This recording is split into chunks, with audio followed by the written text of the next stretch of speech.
माझ्या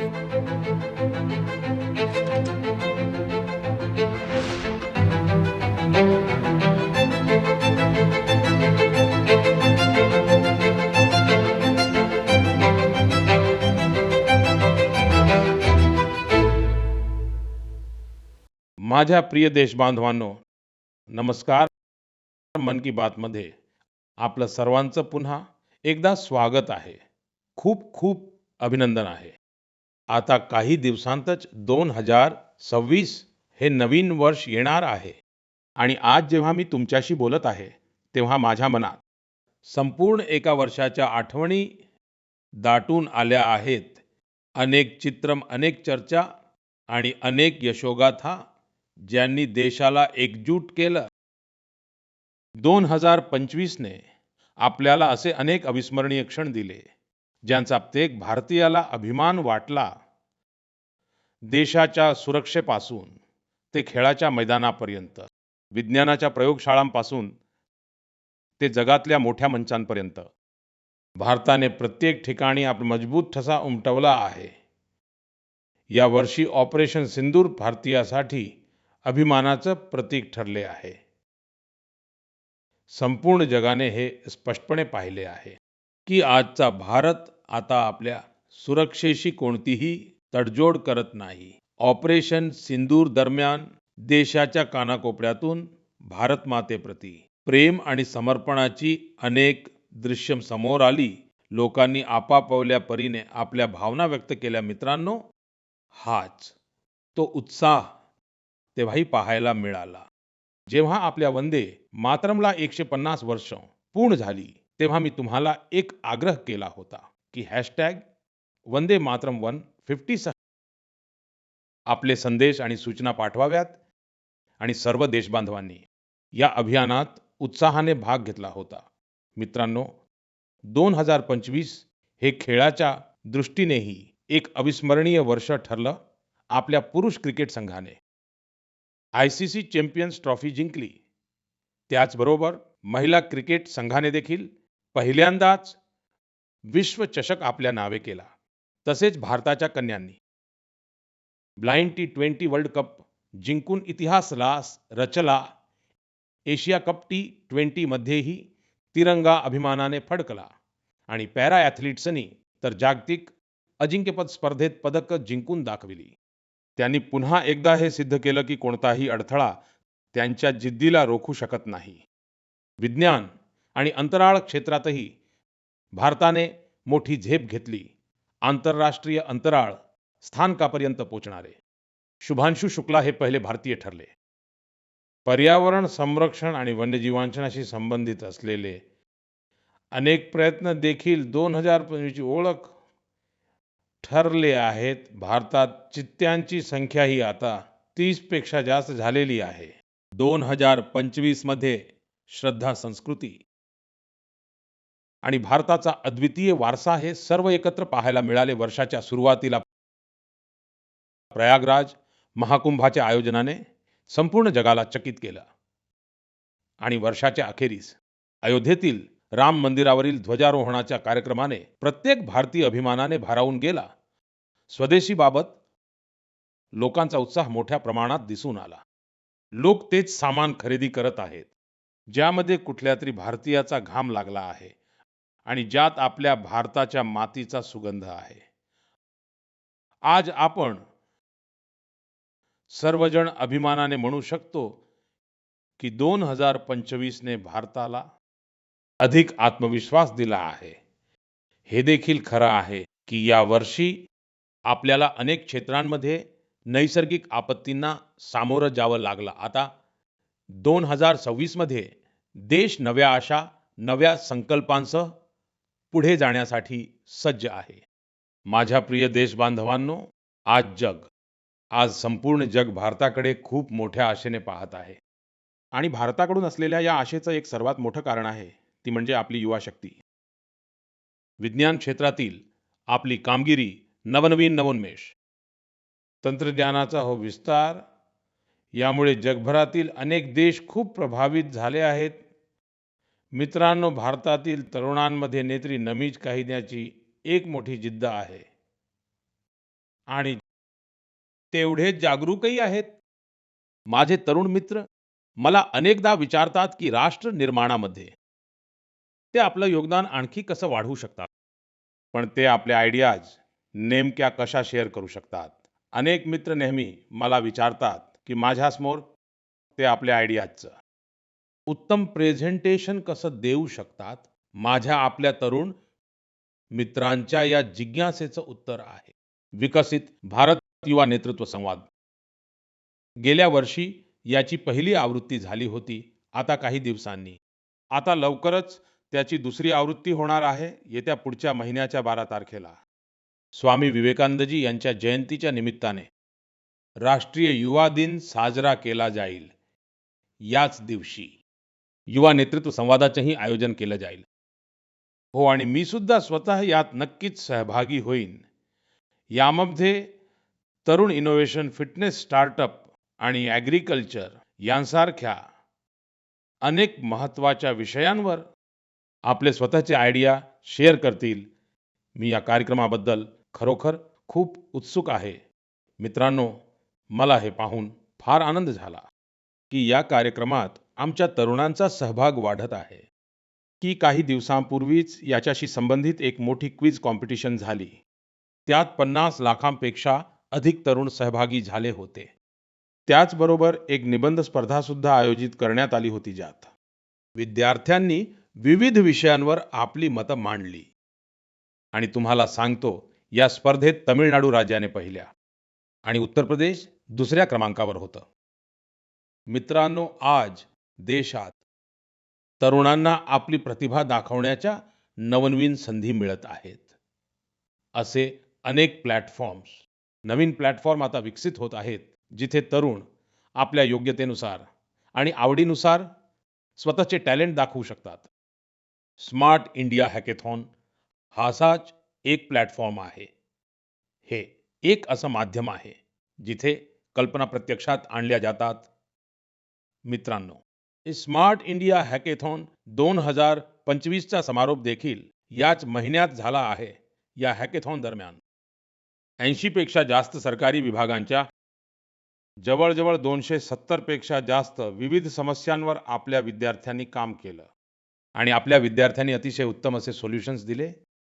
ते वास्तविक जीवनातील समस्यांशी संबंधित होते, जसं की वाहतुकीची समस्या आहे. यावर तरुणांनी स्मार्ट ट्रॅफिक मॅनेजमेंटशी संबंधित खूपच इंटरेस्टिंग असे पर्स्पेक्टिव्ह शेअर केले आहेत.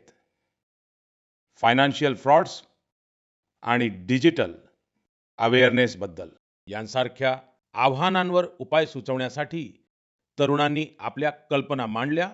आणि गावांमध्ये डिजिटल बँकिंगसाठी त्यांनी सायबर सिक्युरिटी फ्रेमवर्कवर महत्त्वपूर्ण सूचना दिल्या. अनेक तरुण शेती संबंधी क्षेत्रामधील आव्हानांवर उपाय शोधण्यात गुंतले होते. मित्रांनो, गेल्या 7-8 वर्षांत स्मार्ट इंडिया हॅकेथॉनमध्ये 13 लाखांपेक्षा जास्त विद्यार्थी आणि यामध्ये 6,000पेक्षा जास्त इन्स्टिट्यूट्सनी देखील भाग घेतला आहे. या तरुणांनी शेकडो प्रॉब्लेम्सवर खूप अचूक सोल्युशन्स सुद्धा दिले आहेत. अशा प्रकारच्या हॅकेथॉन्सचं आयोजन वेळोवेळी होत असतं. माझ्या तरुण मित्रांना माझा आग्रह आहे की त्यांनी या हॅकेथॉन्सचा भाग नक्कीच बनायला हवा. मित्रांनो, आजचं जीवन टेक्रिव्हन होत चाललं आहे आणि जे बदल शतकांमध्ये व्हायचे, ते बदल आपण काही वर्षांत होताना पाहत आहोत. अनेकदा तर काही लोक चिंता व्यक्त करतात की रोबोट्स हे तंत्रज्ञान माणसालाच रिप्लेस तर करणार नाहीत ना. अशा येणाऱ्या बदलत्या काळात ह्युमन डेव्हलपमेंटसाठी आपल्या मुळांशी जोडलेलं असणं खूप गरजेचं आहे. आपली पुढची पिढी आपल्या संस्कृतीची मुळं, आपली युवा पिढी आपल्या संस्कृतीची मुळं नव्या विचारांसह, नव्या पद्धतींनी अजून चांगल्या प्रकारे घट्ट धरून आहे. मित्रांनो, तुम्ही इंडियन इन्स्टिट्यूट ऑफ सायन्सचं नाव तर नक्कीच ऐकलेलं असणार. संशोधन आणि नवनिर्मिती हीच तर या संस्थेची खरी ओळख आहे. काही वर्षांपूर्वी तिथल्या काही विद्यार्थ्यांना जाणवलं की अभ्यास आणि संशोधनासोबतच तिथे संगीतासाठीही एक वेगळी जागा असायला हवी. बस इथूनच एक छोटासा संगीत वर्ग सुरू झाला. ना मोठं व्यासपीठ होतं, ना मोठा अर्थसंकल्प होता. हळूहळू हा उपक्रम वाढत गेला आणि आज आपण याला गीतांजली IISC या नावाने ओळखतो. हा आता केवळ एक वर्ग नाही. हे एक प्रकारे तर कॅम्पसचं सांस्कृतिक केंद्र आहे.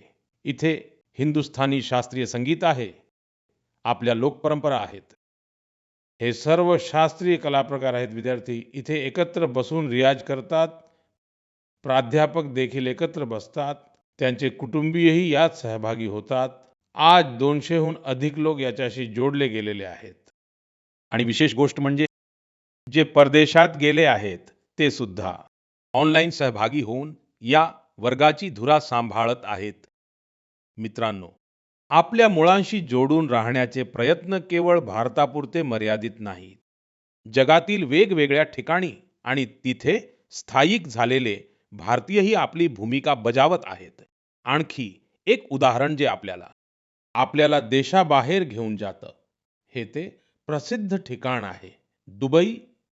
तिथे राहणाऱ्या कन्नड कुटुंबांनी स्वतःला एक महत्त्वाचा प्रश्न विचारला की आपली मुलं तंत्रज्ञान जगतात पुढे जात आहेत, पण कुठेतरी ती नवीन पिढी आपल्या भाषेपासून दूर तर जात नाहीत ना. इथूनच जन्म झाला कन्नड पाठशालेचा. हा एक असा अनोखा प्रयत्न आहे जिथे मुलांना कन्नड वाचायला, लिहायला आणि त्याचबरोबर बोलायला शिकवलं जातं. आज यामध्ये 1000हून अधिक मुलं सहभागी झाली आहेत. खरोखरच कन्नड नाडू नुडी नम्म हेम्मे. याचा अर्थ असा की कन्नड भूमी आणि भाषा आमचा अभिमान आहे. मित्रांनो, आपल्याकडे एक जुनी म्हण आहे, इच्छा तेथे मार्ग. या म्हणीला मणिपूरच्या एका तरुणानं पुन्हा एकदा सार्थ करून दाखवलं आहे. मोईरांगथेम सेठजी यांनी त्यांचं वय 40 वर्षांपेक्षाही कमी आहे. श्रीमान मोईरांगथेमजी मणिपूरच्या ज्या दुर्गम भागात राहत होते, तिथे विजेची मोठी समस्या होती. या मोठ्या आव्हानाला तोंड देण्यासाठी त्यांनी लोकल सोल्युशनवर सर्वात जास्त भर दिला आणि त्यांना ही उपाययोजना मिळाली. सौर ऊर्जेमध्ये आमच्या मणिपूरमध्ये तसंही सोलर एनर्जी निर्माण करणं सोपं आहे. त्यामुळे मोईरांगथेमजींनी सोलर पॅनल लावण्याची मोहीम सुरू केली आणि या मोहिमेमुळे आज त्यांच्या भागातील शेकडो घरांमध्ये सौर ऊर्जा पोहोचली आहे. विशेष म्हणजे त्यांनी सौर ऊर्जेचा उपयोग आरोग्य सेवा आणि उपजीविका सुधारण्यासाठी केला आहे. आज त्यांच्या या प्रयत्नांमुळे आता मणिपूरमधील अनेक हेल्थ सेंटर्सनाही सोलर पॉवर मोठ्या प्रमाणावर मिळत आहे. त्यांच्या या कामामुळे याचा मणिपूरच्या नारीशक्तीलाही खूप मोठा फायदा झाला आहे. स्थानिक मच्छीमार आणि कलाकारांनाही यामुळे मदत मिळाली आहे. मित्रांनो, आज सरकार या PM सूर्यघर मोफत वीज योजनेअंतर्गत प्रत्येक लाभार्थी कुटुंबाला सोलर पॅनल लावण्यासाठी आता जवळपास 75 ते 80 हजार रुपये देत आहेत. मोईरांगथेम यांचे हे प्रयत्न जरी तसे वैयक्तिक आहेत, तरी सोलर पॉवरशी संबंधित प्रत्येक मोहिमेला ते एक नवी गती देत आहेत.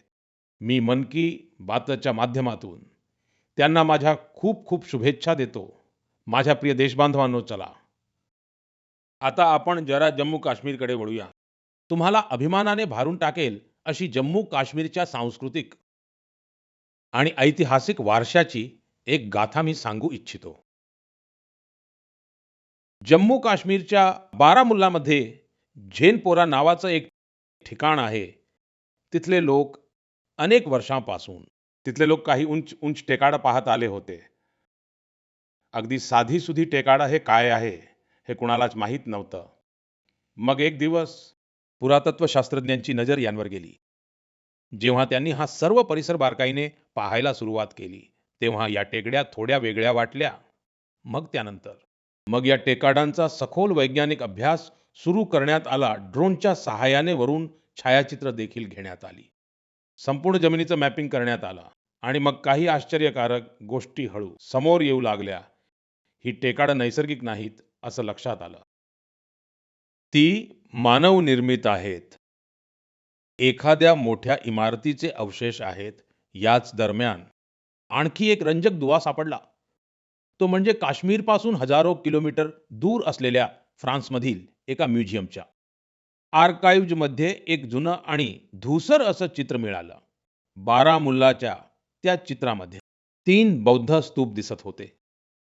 इथूनच काळाने कूस बदलली आणि काश्मीरचा एक गौरवशाली भूतकाळ आपल्यासमोर आला. हा सुमारे 2000 वर्षांपूर्वीचा इतिहास आहे. काश्मीरच्या झेनपोरामधलं हे बौद्ध विहार आहे. हे आपल्याला आठवण करून देतं की काश्मीरचा भूतकाळ काय होता, त्याची ओळख किती समृद्ध होती. माझ्या प्रिय देशबांधवांनो, आता मी तुम्हाला भारतापासून हजारो किलोमीटर दूर असलेल्या एका अशा प्रयत्नाबद्दल मी सांगू इच्छितो जो हृदयाला स्पर्श करणारा आहे. फिजीमध्ये भारतीय भाषा आणि संस्कृतीच्या प्रसारासाठी एक कौतुकास्पद उपक्रम राबवला जात आहे. तिथल्या नव्या पिढीला तमिळ भाषेशी जोडण्यासाठी अनेक स्तरांवर सातत्याने प्रयत्न केले जात आहेत. गेल्या महिन्यात फिजीच्या राकी राकी परिसरात तिथल्या एका शाळेत पहिल्यांदाच तमिळ दिवस साजरा करण्यात आला. त्या दिवशी मुलांना एक असं व्यासपीठ मिळालं जिथे त्यांनी आपल्या भाषेबद्दल मोकळेपणाने गौरव व्यक्त केला.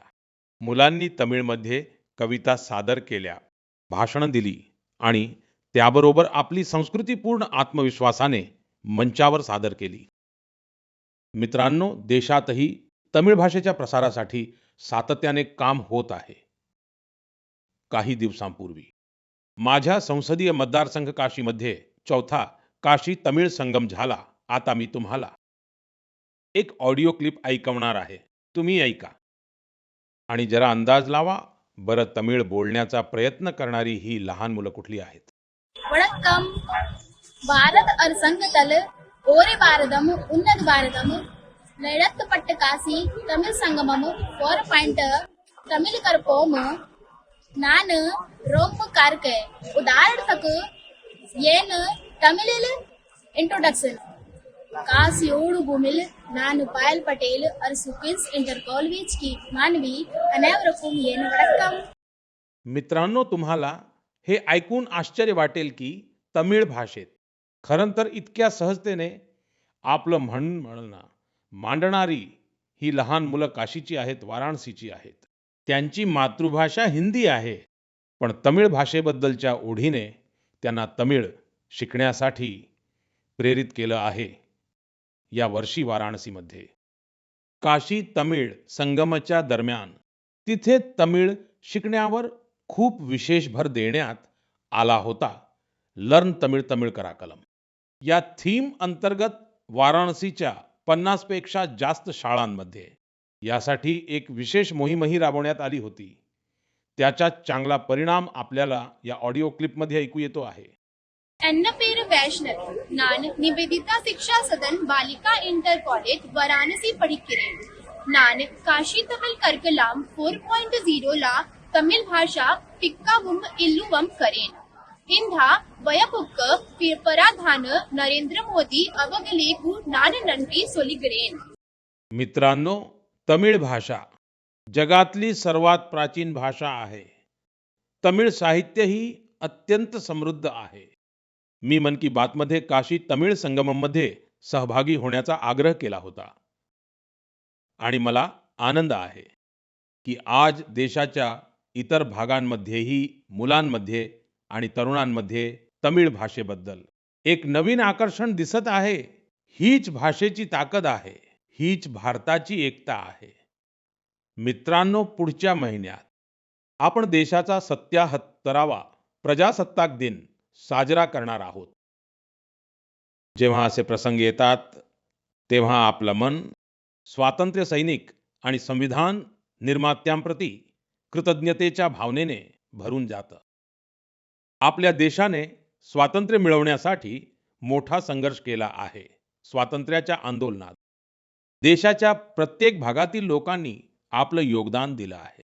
पण दुर्दैवाने आपल्या स्वातंत्र्याच्या अनेक नायक नायिकांना तो खरा सन्मान मिळाला नाही जो त्यांना मिळायला हवा होता. अशाच एक स्वातंत्र्य सेनानी आहेत ओडिशाच्या पार्वती गिरीजी. जानेवारी 2026 मध्ये त्यांची जन्मशताब्दी साजरी केली जाईल. त्यांनी 16 वर्षांच्या वयात भारत छोडो आंदोलनात भाग घेतला होता. मित्रांनो, स्वातंत्र्याच्या आंदोलनानंतरही पार्वती गिरीजी यांनी आपलं जीवन समाजसेवा आणि जनजातीय कल्याणासाठी समर्पित केलं होतं. त्यांनी आपल्या कार्यातून अनेक अनाथाश्रमांची स्थापना केली. त्यांचं ते प्रेरक जीवन प्रत्येक पिढीला नेहमीच मार्गदर्शन करत राहील. ମୁଁ पार्वती गिरिजी को श्रद्धांजलि अर्पण करूची. मित्रांनो, हे आपलं कर्तव्य आहे की आपण आपला वारसा विसरू नये. आपण स्वातंत्र्य मिळवून देणाऱ्या नायक नायिकांच्या महान गाथा पुढच्या पिढीपर्यंत पोहोचवल्या पाहिजेत. तुम्हाला आठवत असेल, जेव्हा आपल्या स्वातंत्र्याला 75 वर्षे झाली होती, तेव्हा सरकारने एक विशेष वेबसाईट तयार केली होती. त्यात एक विभाग प्रचलित नसलेल्या नायकांना समर्पित केला होता. आजही तुम्ही या वेबसाईटला भेट देऊन त्या महान विभूतींबद्दल अधिक माहिती जाणून घेऊ शकता, ज्यांची देशाला स्वातंत्र्य मिळवून देण्यात खूप मोठी भूमिका होती. माझ्या प्रिय देशबांधवांनो, मन की बातच्या माध्यमातून आपल्याला समाजाच्या भल्याशी संबंधित महत्त्वाच्या विषयांवर चर्चा करण्याची एक खूप चांगली संधी आपल्याला मिळत असते. आज मी अशाच एका विषयावर बोलू इच्छितो, जो आपल्या सर्वांसाठी चिंतेचा विषय बनला आहे. ICMR म्हणजेच इंडियन काउन्सिल ऑफ मेडिकल रिसर्चने अलीकडेच एक महत्त्वपूर्ण अहवाल जारी केला आहे. यामध्ये असम न्यूमोनिया आणि UTI सारख्या अनेक गंभीर आजारांविरुद्ध अँटीबायोटिक औषधे कमकुवत ठरत आहेत आपल्या सगळ्यांसाठी. हे खूपच चिंताजनक आहे. या अहवालानुसार याचं एक सर्वात मोठं कारण म्हणजे लोकांकडून कोणताही विचार न करता अँटीबायोटिक औषधांचं सेवन करणं आहे. अँटीबायोटिक्स ही औषधं नाहीत जी कधीही सहजपणे घेतली जावीत. यांचा वापर डॉक्टरांच्या योग्य सल्ल्यानेच करायला हवा. आजकाल लोकांना असं वाटू लागलं आहे की फक्त एक छोटी गोळी घ्या म्हणजे सगळा त्रास लगेच दूर होईल. आणि हेच मुख्य कारण आहे की अनेक प्रकारचे आजार आणि संसर्ग या अँटीबायोटिक औषधांवर आता अधिकच भारी पडत आहेत. मी तुम्हा सर्वांना आग्रह करतो की कृपया आपल्या स्वतःच्या मनाने औषधांचा वापर करणे टाळा. अँटीबायोटिक औषधांच्या बाबतीत तर ही एक गोष्ट लक्षात ठेवणं खूप जास्त गरजेचं आहे. मी तर हेच म्हणेन की मेडिसिनसाठी योग्य गायडन्स आणि अँटीबायोटिक्ससाठी डॉक्टरांची गरज आहे.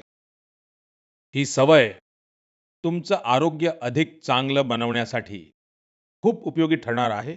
माझ्या प्रिय देशबांधवांनो, आपल्या पारंपरिक कला समाजाला सशक्त करण्यासोबतच लोकांच्या आर्थिक प्रगतीचंही मोठं माध्यम बनत आहेत. आंध्र प्रदेशच्या नारसापुरम जिल्ह्यातल्या लेस क्राफ्टची चर्चा आता संपूर्ण देशभरात मोठ्या प्रमाणात वाढत आहे. हे लेस क्राफ्ट अनेक पिढ्यांपासून महिलांच्या हातात सुरक्षित आहे. खूप धैर्याने आणि मोठ्या बारकाईने आपल्या देशाच्या नारी शक्तीने याचं संवर्धन केलेलं आहे. आज याच परंपरेला एका नव्या रूपात आता पुढे नेलं जात आहे. आंध्र प्रदेश सरकार आणि नाबार्ड मिळून कारागिरांना नवीन डिझाईन्स शिकवत आहेत, उत्तम स्किल ट्रेनिंग देत आहेत आणि त्यांना नव्या बाजारपेठेशी जोडत आहेत. नारसापुरम लेस क्राफ्टला आता GI टॅगही मिळाला आहे. आज यामुळे 500हून अधिक उत्पादने बनत आहेत आणि 250हून अधिक गावांमध्ये जवळपास 1 लाख महिलांना यामुळे काम मिळत आहे. मित्रांनो, मन की बात अशा लोकांना समोर आणण्याचंही एक व्यासपीठ आहे, जे आपल्या परिश्रमाने केवळ पारंपरिक कलांनाच पुढे नेत नाहीत, तर यामुळे स्थानिक लोकांचे सशक्तीकरणही होत आहे.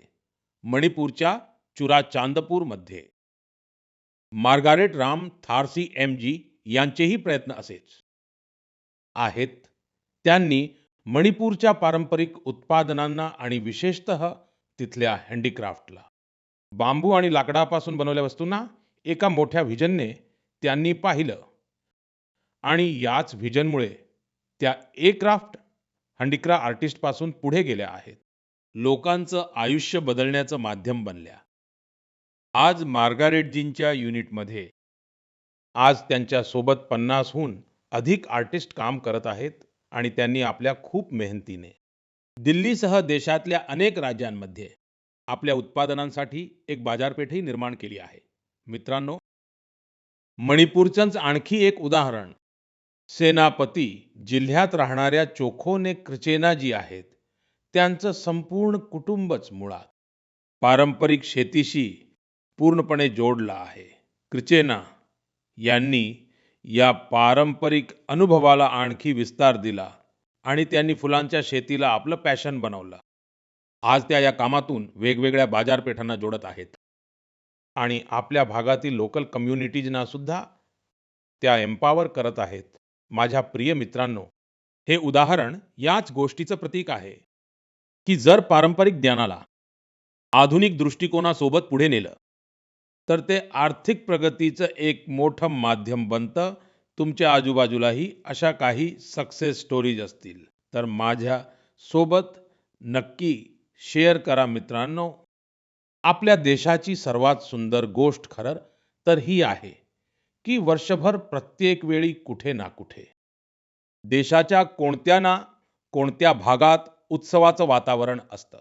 वेगवेगळे सण आणि उत्सव तर असतातच, पण त्याचबरोबर विविध राज्यांचे स्थानिक उत्सवही आयोजित होत असतात.